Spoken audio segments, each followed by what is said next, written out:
మనకైతే తెలుగుదేశం పార్టీకి ఎస్విఎస్ఎన్ వర్మ, పవన్ కళ్యాణ్ గారు స్థానిక ఎమ్మెల్యే జనసేన పార్టీ, వైఎస్ఆర్సీపీ వంగా గీత. సో వంగా గీతకి ఇప్పుడు అక్కడి నుంచి బయటికి పంపించే ప్లాన్లు చేస్తున్నారు అని. పిఠాపురంలో వైసీపీ నుంచి వంగా గీత అవుట్, ఇది వస్తున్న వార్తలు. మరి ఎందుకు ఆయన అవుట్ చేయాలనుకుంటున్నారు, ఏం జరుగుతున్నది? వచ్చే ఎన్నికల్లో పవన్ను నిలువరించే ప్రయత్నం ఇప్పటి నుంచే.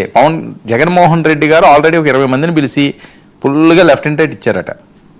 నియోజకవర్గాలు లేకుండా ఈ 16 సంవత్సరాల నుంచి మీరు అసలు ఏం పీకుతున్నారు, ఎక్కడున్నారు, తమాషాలుగా ఉన్నదా?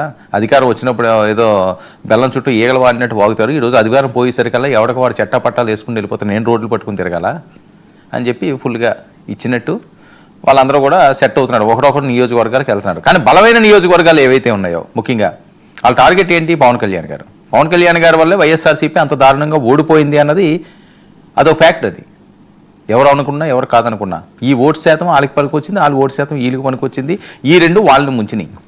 ఇది నిజం. సో ఈ నేపథ్యంలో పవన్ కళ్యాణ్ గారి మీద బలమైన పోటీదాన్ని పెట్టాలి. వంగా గీతను తప్పించే యోచనలో ఈయన ఉన్నట్లుగా వచ్చే ఎన్నికల్లో పవన్ నిలువరించే ప్రయత్నం, పవన్కు సరైన ప్రత్యర్థిని రంగంలోకి దించేలా ఫోకస్. ముద్రగడ సలహా మేరకు త్వరలో కొత్త ఇన్ఛార్జ్. ముద్రగడ పద్మనాభం గారికి పిఠాపురానికి మంచి బంధం ఉంది.